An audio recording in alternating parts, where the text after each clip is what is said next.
conversation is what drives conversion. We cannot have conversion without conversation. And nobody wants to have the same conversation that they've had with the last 10 agents at the last 10 open houses. I'm still going to go ahead and push for more information from them until they tell me that they got a contract.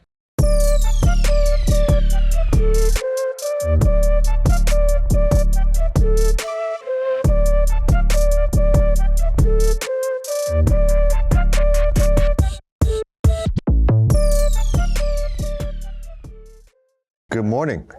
Welcome to another Real Estate First Friday. My name is Matthew Hodge, Executive Vice President here at LPT Realty. I'm joined by, I'm about to say Robert Farber. I almost said that.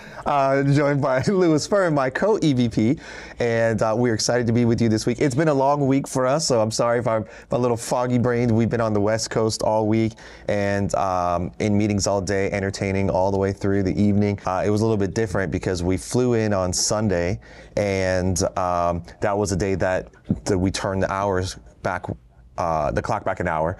And so then we also flew 3 hours in the opposite direction. So really it felt like 4 hour different for us. Yeah. So when it was like 10 p.m.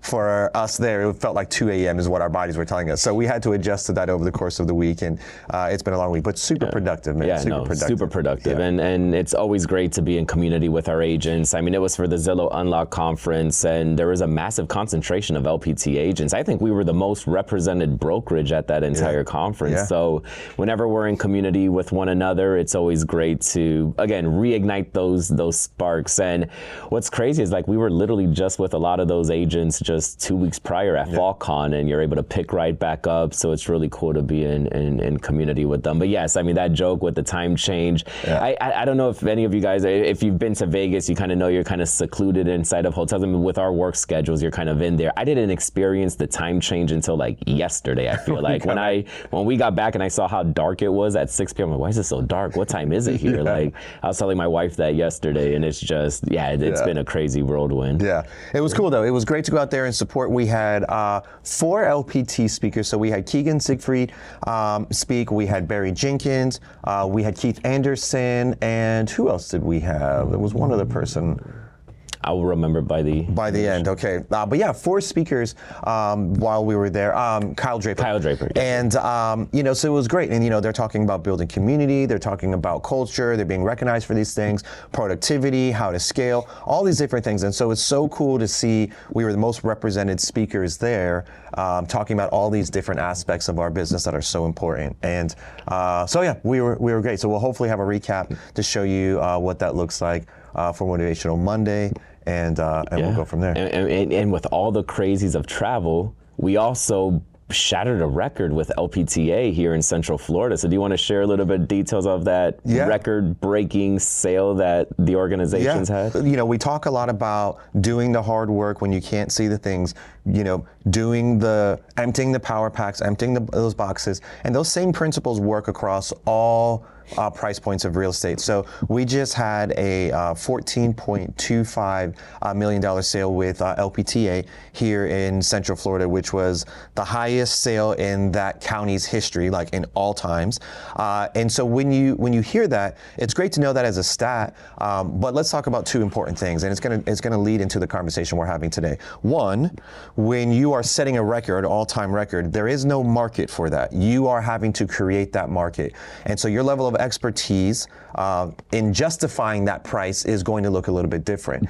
But 2, the exposure that you get to that property likely is going to come from someone outside of that market is where you're going to find it. And so that's where LPT and LPTA really shine because of our reach. And we all have the tools and the ability to do it. We didn't do anything other than utilize the LPT tools to find the market and create this big sale. And so it's so important. But we did a broker's open there. And with that broker's open, which is a topic that we're going to be talking about today, we had tons of prospects. We contacted agents from different markets, had them fly in, view the homes for their prospective buyers, and those are the things that really kind of work. This can translate across any price point. And so when you hear us talk about the certifications of stepping up your price point and those things, it's just these principles. You're pointing it at a different property, but it's these principles, so it does work. And so super excited to have that under our belt. And I guess that kind of parlays us into today's topic. today's topic. Yeah. So today joining us is Mike Bernier. He's one of the top tier coaches for one of the biggest coaching organizations inside of the nation. So if we can go ahead and bring in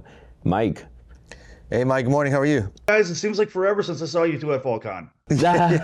Forever ago. How you been, man? Good? Really good. And sorry I missed you on Lock last week. He caught up with you, I didn't, but nice seeing you. Yeah, awesome. Yeah, it was good. We hung out with him for a little bit and had a chance to have dinner with him and stuff. And so it was super cool. So today's topic, though, open houses. You are the king of open houses. And so real quick, for those who don't know you, give us a quick background of, who you are, amount of transactions you do per year, and then we'll kind of get right into to the content. I'll try to make this fast. It's been a while since I had to rattle down a resume this quick, but I'm going to go for it. So 1998, I was licensed. I've been in the top ranks nationally as a solo agent. I've done top ranks in small teams. I've ran a few large teams. We ran one of the largest independent brokerages in the country until we merged up with LPT. So I've kind of done it all. And I am a coach with Club Wealth, as you mentioned, a top tier coach. So I really focus on coaching people that are running their business like a business. Teams that are doing 200, 300, all the way up to 1,000 transactions. Hopefully that was fast enough.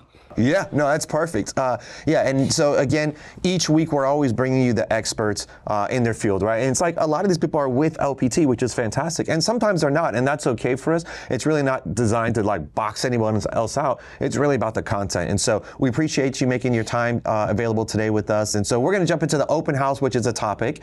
We utilize that very successfully. I personally have built my business off of that. I started with open houses, and I built a relationship with someone in my office at the time when we were doing a lot of short sales and REO properties, those foreclosure properties. They had a ton of vacant listings. And so he had given me the opportunity to say, hey man, anytime you want to do an open house here, you could do it. At the time, I was still doing real estate part-time. So I literally would be like, hey, my shift is in the afternoon. Let me just go to one of these random open houses. I'll put my signs out. I didn't even put in the MLS. I just put signs out there. I would sit there for a couple hours, do my thing, and then I would go to my day job. And so I literally built an entire career starting that way. And so you're going to be walking us through how to maximize that opportunity. So with that being said, we'll turn it over to you. Thank you. So here's the thing about open houses. I hear agents all the time try to say that open houses don't work. And literally, they're just not working the open house correctly. So there's two components, in my opinion, how you're going to do a successful open house. The first component is getting people inside the open house. We got to get people there. There's a whole system for that, a pretty labor-intensive system for that. But once you build a system around it, it gets easier. Second to that, there's going to be, once you have them in the house, now we've actually got to convert them. We've got to do something with them, right? So on the first aspect, getting people in the door. My best open house that I did, we had 70 people in within an hour. The cops came and shut us down, right? That was a very systematic approach on how to get people in. But today, I think I want to focus on the second component. This is where I think people really need to start. How do I actually convert the opportunity at the open? What do I do? Let's face it, Matt, you said you did a lot of open houses. Did every single person want to talk to you when they walked in the door? Were they excited to just come over and say, oh, I'm looking for an agent. Would you represent me? Probably not. Yeah, 9 times out of 10, they're like, how do I look at this house without having to talk to the agent? I'm just looking. How do I avoid this guy? And that's exactly where I want to start with this, because what I've done is I created a whole bunch of what I call pattern interrupts. If you watch a buyer walk through an open house, almost all the time, it's pretty much the same pattern. They walk in, try to avoid eye contact, take their shoes off, super small talk for just a second, kind of walk past you, tour the house, go upstairs, downstairs, tour the kitchen for a minute, run out the door. And the whole time the agent's following them around trying to get a conversation. Same questions. It's a sea of sameness. They all sound the same.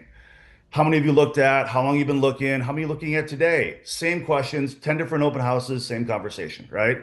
So what I want to do is I want to break that pattern as quickly and as often as I can. So one of the first pattern interrupts I do that I focus on is when they walk in the door, I've literally got a kiosk set up. So right at the door, I've got a kiosk set up. I have them sign in on a digital platform. The one I use is Ylopo. It's got a beautiful digital platform to sign them in. It goes right into your CRM. Second to that, I also have a physical clipboard. This is where it gets kind of interesting. And on that clipboard, just like a showing, I've got a feedback form. I hand them the feedback form after they signed in and say, hey, would you do me a favor? The seller is really interested in your feedback on this property. And it's very much similar to what you'd see in a showing time or any type of software like that for feedback. They take the clipboard, because now what do they got to do? When they stop, when they're done looking at the house, they've got to hand that back to me. Now we get to have a conversation. That interrupts the pattern right off the bat. Now, instead of following them around, all over the home, trying to make it awkward. I let them tour the home. After they get done, with one level, I ask them if they had any questions, what they liked about it, what they didn't like about it. But the main thing, the main pattern interrupt that I'm really looking at or looking for, the one that really hits it home is in the kitchen. So what I make sure to do on every single open house is have a display, a literal display in the kitchen of high value consumer facing products and services that they're not going to be able to get easily from other agents. So I'm going to walk you guys through that real quick, what that looks like, start to finish. So what I'm going to have in the kitchen is going to be kind of the obvious stuff a lot of us do. It's going to be your number of homes, let's say your active listings that are going to be within a certain range, certain price range, certain miles away from the home. Here's all the active properties. Now, of course, buyers want to see active properties. So a lot of times they're interested in seeing that list. And I'm not going to have a whole stack of them. I'm going to have one. Because what I want them to do is ask for that one and say, nope, I can't send it. I only got one, but I will email this to you. And then my next question is always going to be, you signed into the door. Is that email the best email address, or do you have a better one that you want me to send this to? Because what I'm really asking is, did you give me a fake email? Right? On top of that list, I've also got the 1 year sold history, same range, whether it's a 3 mile range, 1 mile range, whatever I do, and within maybe $100,000 of a price range, how many have sold in the last year? And a lot of times they're interested in that. They want to see how many times something would have been available in the year in that area that would have interested them. So they ask for that. That's sort of the warm up stuff. Oh, by the way, I have been using too the LPT white box. Just the display at the table. We get a lot of comments on that too. But where it gets really interesting is when I start having some really kind of powerful programs, consumer facing programs, services and systems that they're not going to be able to get easily from other agents. One, for example, that I really started with, if you're familiar with this, was Knox Home Swap.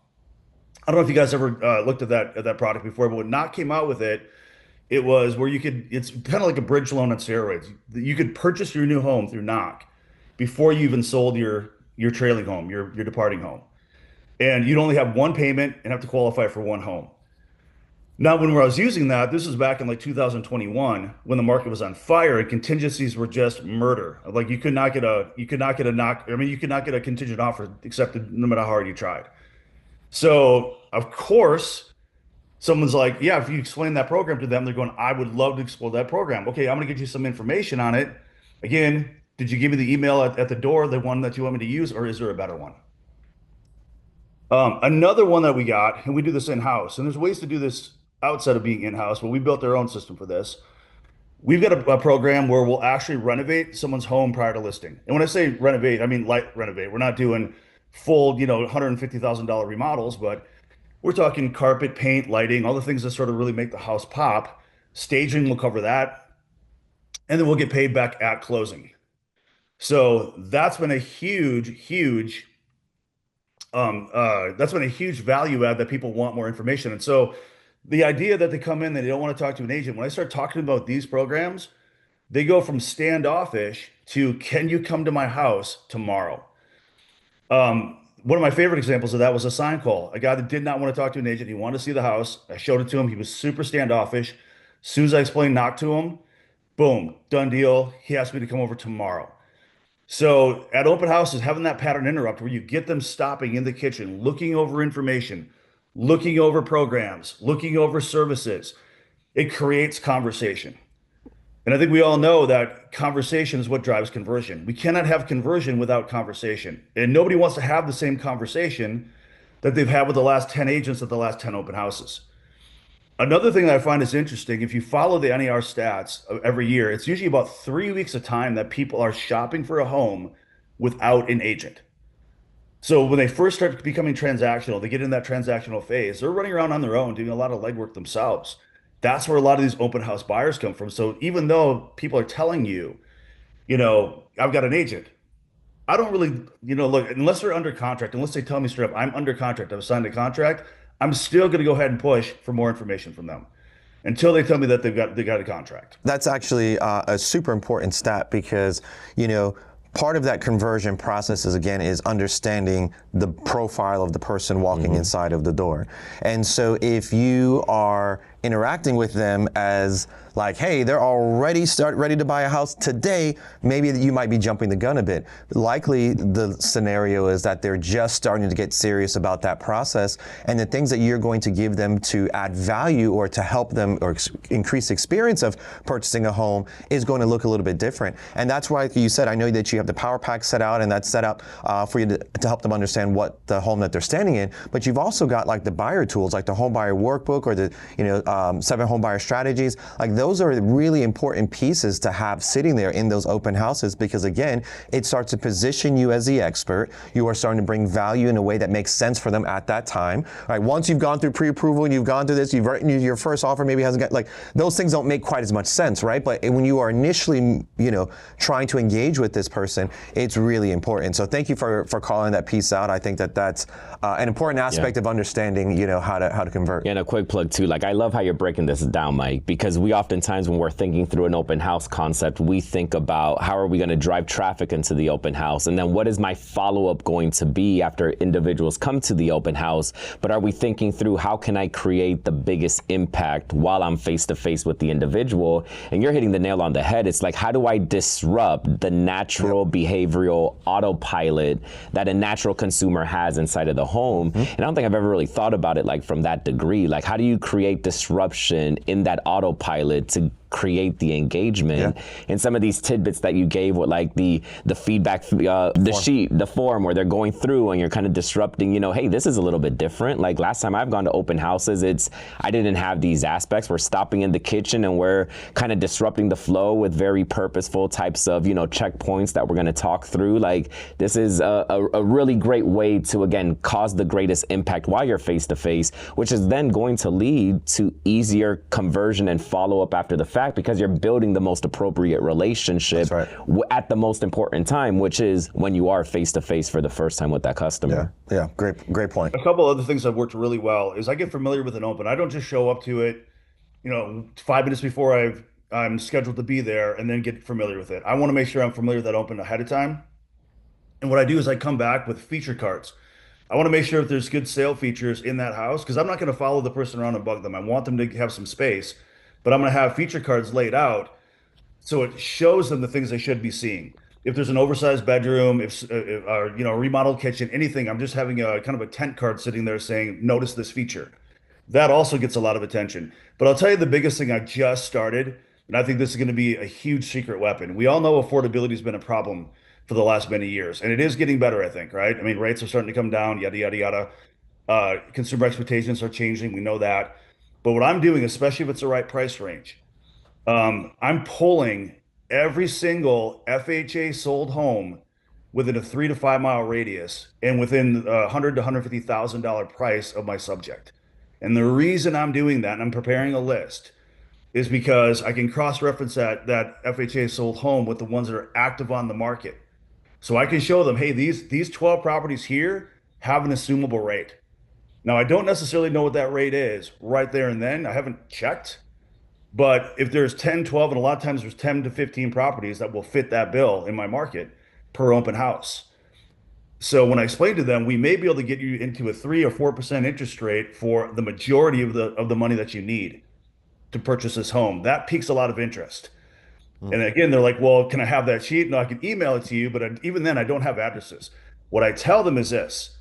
I've got the general location, and whether it's a 3-bedroom, 4-bedroom, 2-bath, general price range you're asking for, no address.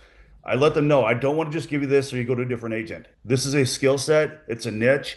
You don't want somebody else that's never done assumptions working for you on this. So if I give you this and we do this, I need you to work with me.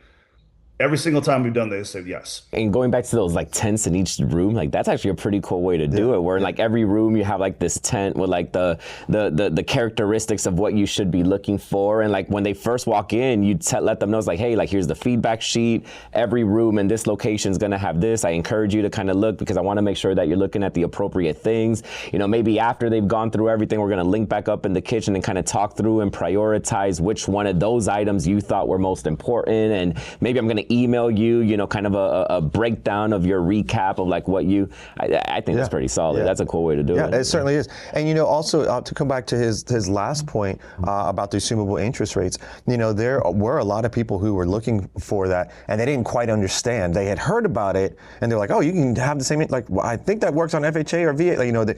They're not quite sure how to put it together. And so if you believe that that's something that can help you in your business, definitely do a little bit of research on it. It's really not that difficult to do. It does change amount of money because out of pocket a bit, but it still may fit with inside of what they're looking to do. And it does create a massive differentiator between you and other agents. Now, again, it may not be the ultimate thing that happens, but your ability to communicate an additional option that they didn't know was available is going to at least afford you the second conversation. Like, hey, I'll make sure that you actually have the right contact information for me today because this has piqued my interest and we're going to have a further conversation about it in the future. Like, if for nothing else, you at least have that benefit. If you're actually able to do that for them, even better as well too. But again, what we're talking about is how to convert someone so they can see your level of expertise and say, this is a person that I'm going to work with to get this done. So excellent point. Excellent point. I just want to make this last point that, when they went through 10 open houses and they've had the same experience with 10 people, if you're just a little bit better, your conversion rate skyrockets. Absolutely. So actually, we have about 5 minutes left. So I wanted to ask you about some of the tactics that you use to get people into the door now. So we've talked about what it looks like once they're there. How do we then get more people in a systematic way that you kind of described? Number one, I see a lot of agents treat open houses as random. It has to be consistency. Consistency over intensity. You can have an intense, well-driven, well-marketed open house once. You're still not going to do as well as consistent. So number one, you want to make sure you're picking your open house, placing them or choosing them correctly. And, I don't want to go too deep into that because I think we all know, well-populated areas, off busier roads, off intersections, places where there's going to be more traffic is ideal. Newer listings, ideal, of course. So we want to make sure that our open house choices are on par and that we're doing them consistently. When I'm saying consistently, I'm talking about anywhere from 2, 3, ideally 4 or 8 times a month. You treat it like a part-time job. And when you do that, you also want to include the neighborhood. What I love about LPT and the LPT's marketing is I'm using that now to door knock, to hand out information, to have conversations in people's driveways about the open. And what I always say is, hey, you're the neighborhood expert. You live here. I would love your feedback on this listing to see what do you think we need to do to her? How do you think it's going to sell? What do you like about it? What's your opinion? They love being asked that kind of stuff. And I always ask, hey, I know everybody in the neighborhood's gonna be curious about what we actually sell this for. When it sells, do you want me to reach back to you and let you know what it sold for? We get so many yeses on that. So that's how we're getting additional listing opportunity, by the way. So we're engaging the neighborhood. And here's the biggest thing: signage, guys. Signage, signage, signage. If you're putting out 10 signs, you're 10% the way there. I literally mean that. I mean, I've done 100 signs, and I'm not talking about sandwich signs that are 20 to 40 bucks a piece. I'm talking about corrugated $2 signs that just litter the neighborhood. Now I'm going to have the nicer signs closer to the house. And when I do that, I don't know why this works, but you're going to get about a 20% higher foot traffic when you put balloons, 2 balloons on those nice signs. I don't know why that works, but it does. Plenty of different split tests have proven that. So I like to bring the helium tank. Also, kids love balloons too. So it's not a bad idea to have that in the open house. I blow balloons up for kids all the time. They bring them home. It's great. Also, targeted social media ads. I think a lot of people schedule an open with 2 days notice. I want to get that like 7 days notice so we can really market that. We want to build a lot of momentum around that open. And I also think this is a big one. We want to make sure that we actually have sign writers that say, so let's say my open is next Sunday, 12 to 2. I'm going to have on Monday morning, meaning it's not Sunday, but Monday morning, 6 days in advance, I'm going to have that sign writer on there open Sunday, 12 to 2. So all week long, people are seeing that.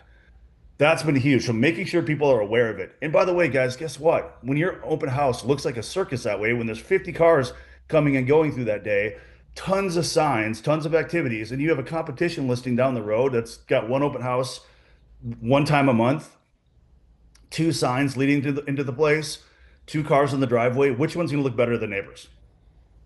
So you have to really start treating open houses like an actual system. You can't just kind of wing it. It's got to be something systematic, consistent, and you keep building on every single week. Totally agree. Again, there's so many benefits to that. Not only are you creating exposure for the home itself, which is obviously the primary function, but two, the perception that the rest of the community is seeing is like, that person really works hard, and you do, but it's just a tangible way for them to, say, hey, I can see it. And when it sells, they're going to be like, that guy actually sold the house. Like, he did the hard work. He had all the open, it's like, it's the way that people are going to perceive your efforts, which it's also very important for that next conversation. And again, so if I kind of put it in order, I think, well, hey, I'm going to create the maximum amount of opportunity and exposure for the person who's actually signed the listing agreement, and my fiduciary responsibilities to who's trusted me with the business.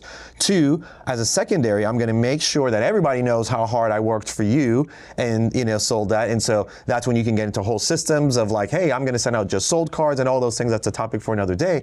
But again, it's about taking your efforts and making those efforts visible to the next people who could potentially have a real estate need, and it starts to spin a wheel. And to your point, it can't be just that one time. They have to consistently see you do that. And if you adopt that system, you almost can eliminate any lead source, and that will be your primary lead source. And I would say probably the lowest funnel lead source in the industry is open house buyers. Open house, yeah. Think about the sales cycle.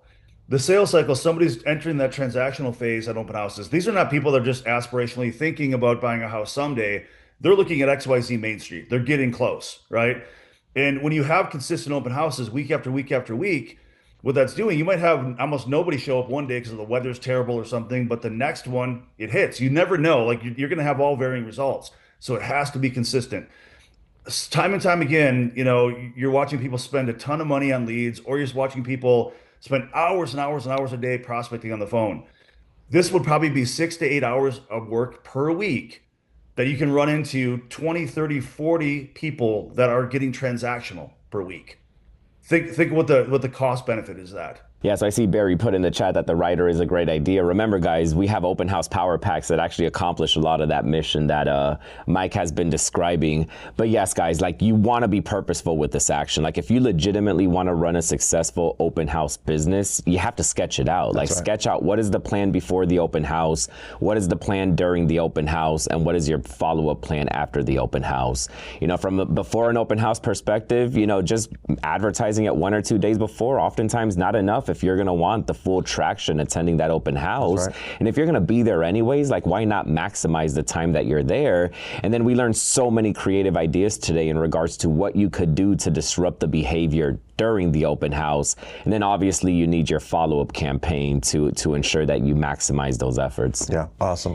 Well, we appreciate your time so much today, man. I hope that you guys found this this valuable, actionable items that you can implement inside of your business right now that really do not cost you anything. It just requires you to be purposeful with your approach and do a little bit of sweat equity. And I promise you, you will get the results. And it's not always going to be you're going to do the very first one and then, all of a sudden you're going to get 1 million buyers. Like, we know that's not the reality of it. It very well could be that you have your very first one is the one, but it's like a video, like you put it on social. Like, sometimes they go viral, sometimes they do not. Like, it's just a thing. But consistency will beat that out. And so we would strongly encourage you that if this is familiar for you, this sounds good to you, then it's something you should really take a look at. And if you do not even have your own listings, you can find and do this for other people who have listings. Small investment in the open house material, of course, but much less expensive than going out there and maybe trying to purchase a lead source. So anyways, we hope that you have a blessed and prosperous weekend. We are looking forward to seeing you Monday for Motivational Monday, where we have a recap from this last week from the Zillow conference, any nuggets that we heard, and some creative ways that we're going to be using AI going forward. That's been a big theme through all the conferences that we've been through All Out 2025. We know that we're going to be using that for 2026 as we get closer to this momentum change in the market. So looking forward to see you Monday. Have a blessed and prosperous weekend. See you soon.